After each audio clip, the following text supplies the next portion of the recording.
Hello and welcome to Byju's IAS. Let's take up the analysis of today's The Hindu newspaper by looking at an editorial from page number 8 of the Delhi edition. This editorial deals with the recent directions issued by the Supreme Court with regard to the operation and management of the controversial Mulla Periyar Dam.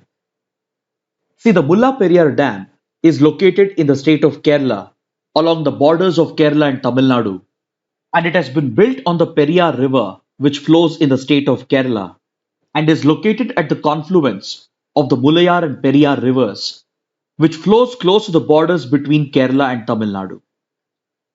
This dam is located in the sensitive Western Ghats region and is part of the Cardamom Hills range in the Idukki district.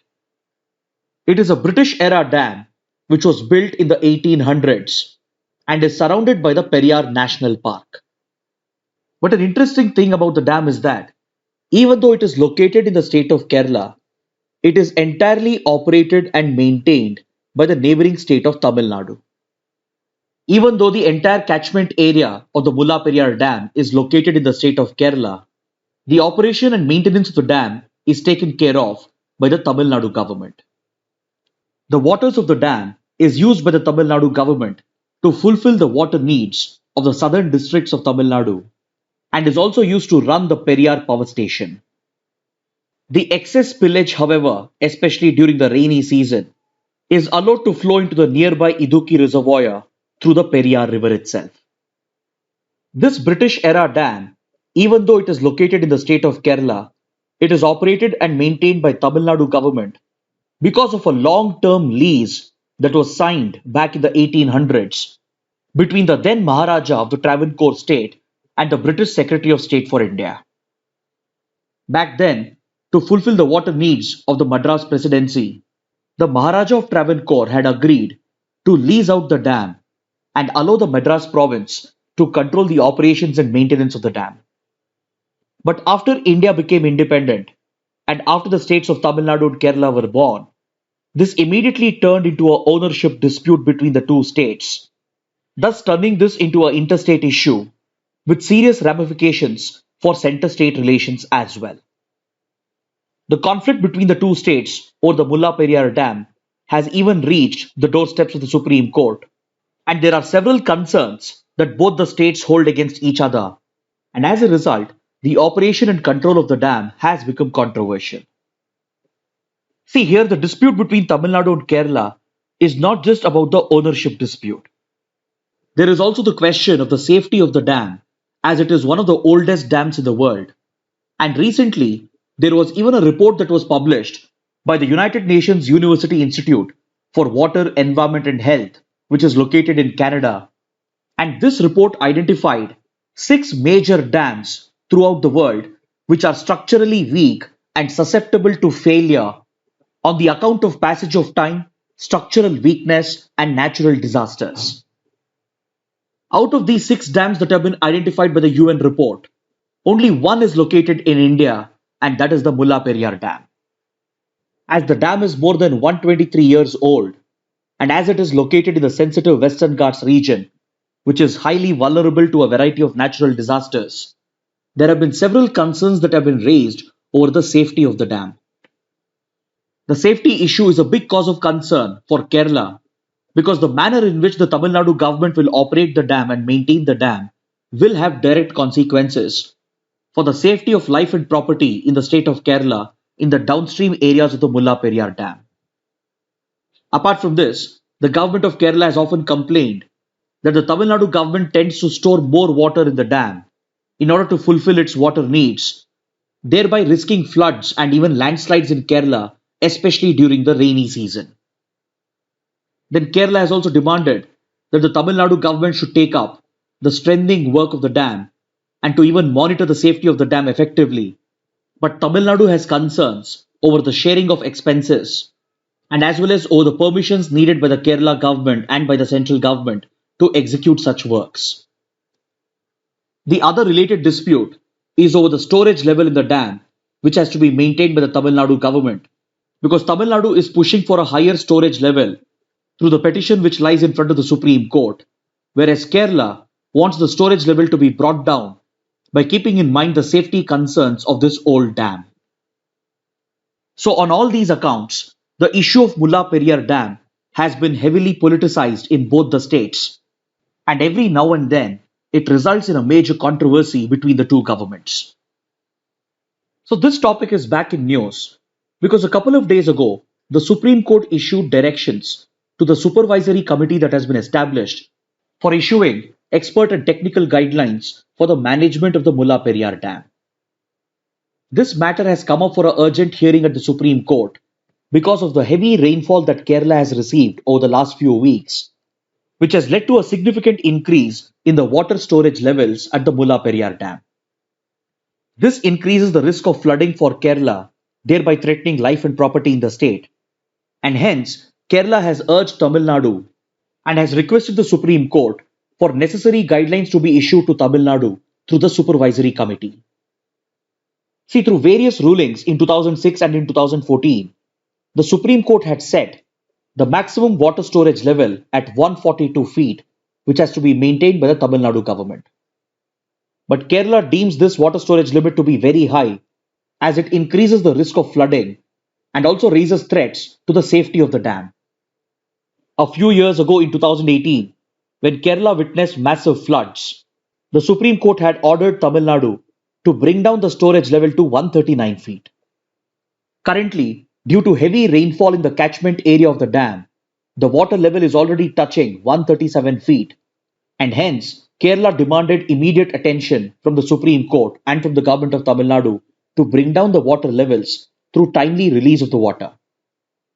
So, keeping in mind the safety of the dam and the concerns of people in the state of Kerala, the Supreme Court has issued necessary directions to the supervisory committee, which can in turn issue the expert technical guidelines for Tamil Nadu to maintain safe storage levels in the dam. Thankfully, as of now, there is coordination between the governments of Kerala and Tamil Nadu due to the camaraderie that prevails between the two chief ministers. Based on a request from the Kerala chief minister, his Tamil Nadu counterpart has responded, and Tamil Nadu has been releasing some water in order to bring down the storage levels in the dam. But this has not always been the case because this issue has been politicized in both the states and has led to bitter conflicts between the two governments. So, apart from the question of safety and life and property, this issue has consequences for interstate relations and as well as center state relations. And hence, the editorial is of the opinion that all the stakeholders should adopt a rational approach because when it comes to the question of dam safety and the lives of people which are at stake, neither the state governments nor the center should be playing politics with the issue. And hence, the editorial expects the government of Tamil Nadu to take the necessary steps to not just carry out the required strengthening work by obtaining necessary permissions from the Kerala government and the center, but also to proactively take up scientific monitoring of the health and safety of the dam by installing the required scientific and technological instruments. So, the editorial is calling for a safety first approach when it comes to the operation and maintenance of this dam, and the responsibility lies with the government of Tamil Nadu to assure the Kerala government that all the required safety and monitoring measures are in place. Now, let's look at a column from page number 9, which has been written by the Union Minister of State for Health and Family Welfare. In this column, the Union Minister explains as to how the Pradhan Mantri Ayushman Bharat Health Infrastructure Mission can help India prepare for future outbreaks of epidemics, pandemics, and infectious diseases. The Union Minister acknowledges that the COVID-19 pandemic has completely overburdened India's healthcare system and it has exposed the inadequacy of our private healthcare structure. One key lesson we can draw from the pandemic is the importance of a strong and robust public health infrastructure which can guarantee the required healthcare services during such outbreaks of epidemics and pandemics. See, the Pradhan Mantri Ayushman Bharat Health Infrastructure Mission has been launched with a budget of nearly 64,000 crore rupees. And as it is implemented over a period of 5 years, it will be aligned with the overall objectives of the National Health Mission in order to significantly boost India's public health infrastructure. The ABHIM mission will specifically focus on strengthening the healthcare infrastructure that is needed for combating infectious diseases and for building up the necessary governance capabilities. This health infrastructure mission component of Ayushman Bharat will help in extending the much needed critical care services by establishing critical care hospital blocks at not just 12 central institutions such as AIMS, but also at government medical colleges, and more importantly, at around 602 district hospitals. These critical care centers would be crucial in delivering tertiary health care, which is of utmost importance to save lives during such outbreaks of infectious diseases. Then, to combat such epidemics and pandemics in the future, apart from these critical care centers, we also need a very strong disease surveillance network by extending the diagnostic facilities and lab infrastructure to the grassroots. To detect and contain such outbreaks, we need a robust disease surveillance mechanism, and for this, the required diagnostic lab infrastructure has to be created at the grassroots. The ABHI mission will try to achieve this by establishing integrated district public health labs in around 730 districts, and it will provide for the integration of all the existing diagnostic and laboratory services that are currently present under different programs. By integrating the existing lab infrastructure and by creating new diagnostic facilities at the grassroots, it will strengthen the disease surveillance network of our public healthcare infrastructure, thereby giving India the ability to detect and prevent such outbreaks in the future. The mission also focuses on biomedical research, as it is crucial to generate scientific evidence on epidemics and infectious diseases in order to come out with short term and long term responses. The mission will focus on promoting the One Health approach in order to prevent, detect, and respond to such future epidemics. And it proposes to put in place the required biosecurity preparedness by establishing four regional National Institute of Virologies so that advanced research could be carried out into infectious diseases. And the government would also extend support to the World Health Organization to establish the regional research platform for Southeast Asia. Apart from this, the government is also looking to establish 9 new biosafety level 3 labs to conduct advanced research into highly infectious pathogens and to boost the biosecurity preparedness of the country. Then, through the mission, the government is also looking to leverage the strength of information technology in order to enable the country's disease surveillance system.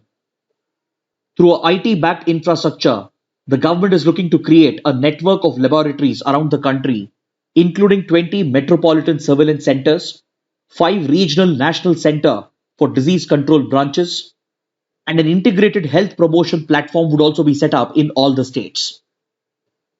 These network of labs would be connected with the required IT infrastructure to establish India's national digital health ecosystem for delivering IT-enabled healthcare services. This will introduce the system of electronic health records for the citizens, and the digital health data would be managed through this IT-enabled digital health ecosystem and will also provide for features such as national portability, through which a citizen can use their electronic health records to avail healthcare services across the country from the public sector itself. Then finally, the COVID-19 pandemic has taught an important lesson about building local capacities, especially in congested urban areas, in order to put up a fight against the rapid spread of such infectious diseases. So, through the ABHI mission, the government would be further strengthening the urban health and wellness centers that are being established under Ayushman Bharat so that the required primary healthcare facilities can be delivered to the local communities. This would help in creating the required public healthcare infrastructure at the local level, which is crucial in any response against epidemics and pandemics. So, through such ambitious initiatives, the ABHI mission aims to build a robust public healthcare infrastructure in order to help prepare the country to deal with such future outbreaks of epidemics and infectious diseases. Next, on page number 11, the Hindu carries an interview with Syed Akbaruddin, a former Indian diplomat who served as India's permanent representative to the United Nations. This interview is in relation to a book he has written on an unprecedented diplomatic victory that India secured at the United Nations in 2017. This is related to how India secured a seat at the International Court of Justice by getting Judge Dalveer Bhandari elected after fighting a tightly contested elections against the United Kingdom. See, the International Court of Justice is one of the principal organs of the UN, and it serves as the principal judicial organization of the UN. It was established in 1945 through the UN Charter, and it is governed as per the provisions of the ICJ Statute. This key organ of the UN is headquartered at The Hague in Netherlands, and it helps in settling legal disputes between UN member states. The ICJ also provides advisory legal opinions to various authorized organs of the UN and to the specialized agencies of the UN. See, all the members of the UN automatically become the members of ICJ as well, thereby bringing those countries under the jurisdiction of the International Court of Justice. So, any legal disputes between UN members can be brought up at the ICJ, and it plays a key role in upholding international law. This judicial organ of the UN is composed of 15 judges who are elected for a term of 9 years through elections that are held at both the UN General Assembly and as well as at the UN Security Council. To ensure continuity of the court, these elections are staggered and they are held once in every 3 years, where 5 new judges are elected to replace the 5 retiring judges. As per the provisions of the ICJ Statute and the UN Charter, no two judges can be of the same country, and a judge can be dismissed only on the basis of a unanimous vote of the other members of the ICJ. These 15 seats to the ICJ are filled on the basis of a geographical quota, just like most of the other UN bodies and organs. And accordingly, 5 seats have been allocated to Western countries, and 3 seats for African states, 2 for Eastern Europe, 3 for Asia, and 2 more for Latin America and the Caribbean region. In 2012, India contested for one of these seats reserved for Asian countries, and by using its diplomatic influence at the UN General Assembly and the UN Security Council, India easily managed to get a former judge of the Supreme Court, Dalveer Bhandari, elected to the ICJ. But his term was expiring in 2017 as he was only serving the remaining term of a previous judge who had vacated his seat. So when fresh elections took place in 2017, India contested the elections again to get Dalveer Bhandari re-elected, and this time India had to face stiff competition from the United Kingdom, which is one of the 5 permanent members of the UN Security Council. As you might know, amongst all the principal organs of the UN Security Council is the most powerful because the P5 countries, they hold the veto power and they tend to keep key UN positions amongst themselves by using their influential position at the UN Security Council. So in these 2017 elections to the ICJ, India's candidate Dalveer Bhandari got the support from the UN General Assembly because most of the small and middle powers were backing India. But at the UN Security Council, India faced very stiff resistance because the United Kingdom managed to secure the support of all the P5 countries. But after an intense diplomatic battle and after multiple rounds of elections, India further strengthened its support from small and middle powers, and this eventually forced the United Kingdom to retire and to quit the elections by pulling back its candidate. So this electoral victory for India at the ICJ was a historic, unprecedented diplomatic victory because by pooling the diplomatic influence of smaller and middle powers, India had managed to defeat a P5 country. So Mr. Syed Akbaruddin, who was at that time India's permanent representative to the UN, has documented these developments in his book, and he highlights the importance of India diversifying its diplomatic relations. Because in global geopolitics, one cannot just rely on big powers. And in the case of this election, India showed that even the big powers could be defeated by forming alliances with smaller and middle powers. Now let's look at an article from page number 12.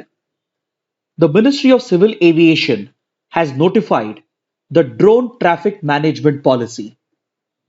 This policy is designed to promote the safe operations of drones by effectively managing the drone traffic.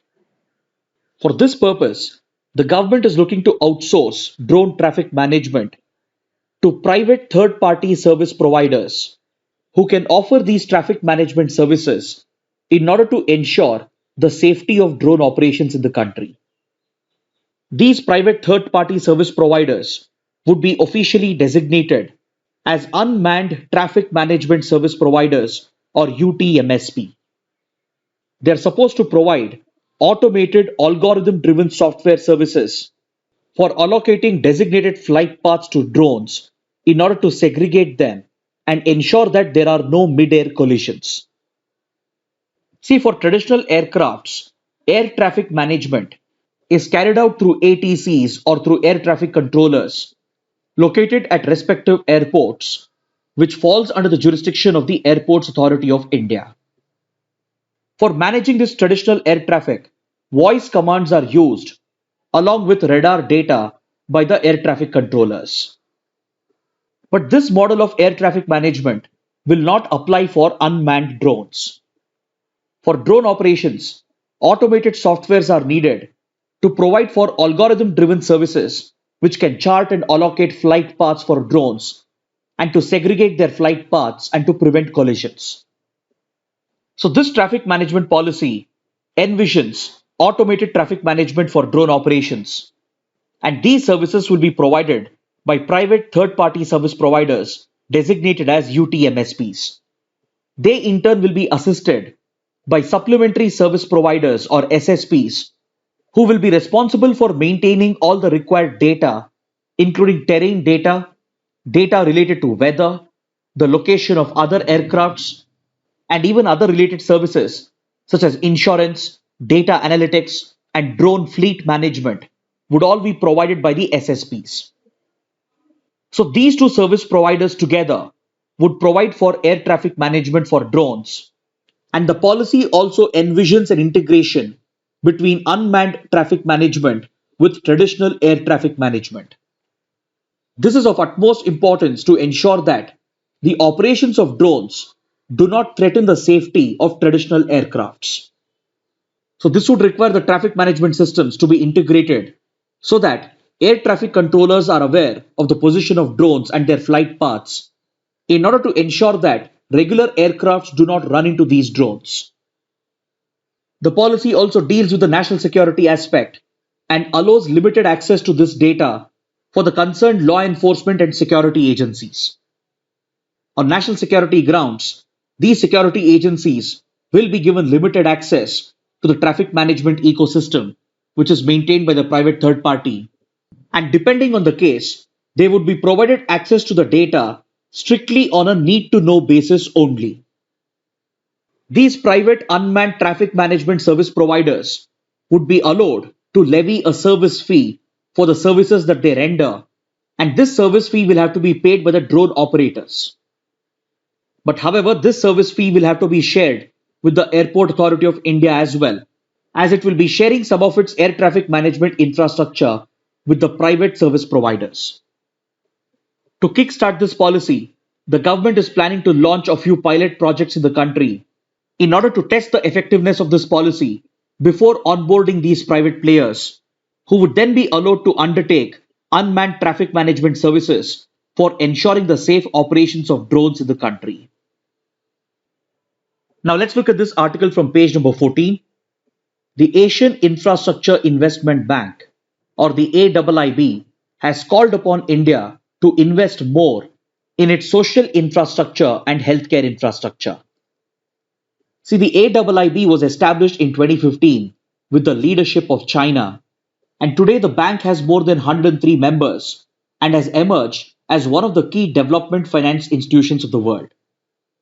India also happens to be one of the founding members of AIIB, and after China, India holds the second largest voting share at the AIIB. This bank, led by China, is said to be a counter to the World Bank, which also provides such development finance for development and infrastructure projects, but it is entirely dominated by the Western countries. So, the Asian Infrastructure Investment Bank, led by China, has been funding infrastructure projects in the member countries, and even India is a recipient of these funds. So, according to this article, the president of AIIB has called upon India to invest these funds not just in creating physical infrastructure such as roads, railway networks, and ports, but also to invest in boosting India's social infrastructure and health infrastructure.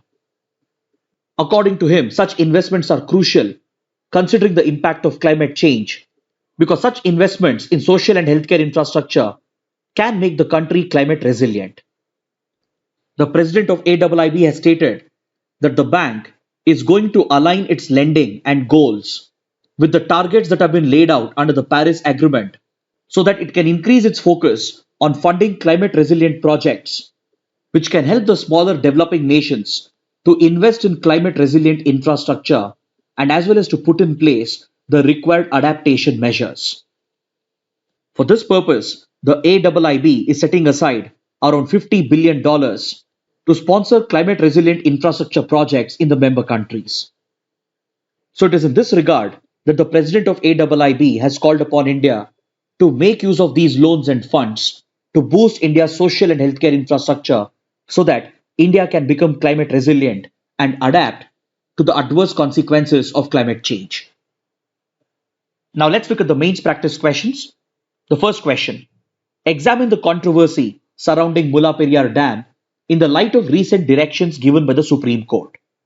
The second question: the Pradhan Mantri Ayushman Bharat Health Infrastructure Mission aims to build a robust public health infrastructure. Discuss. Kindly write an answer to these questions and post your answers in the answer writing portal, for which the link shall be given in the description box below.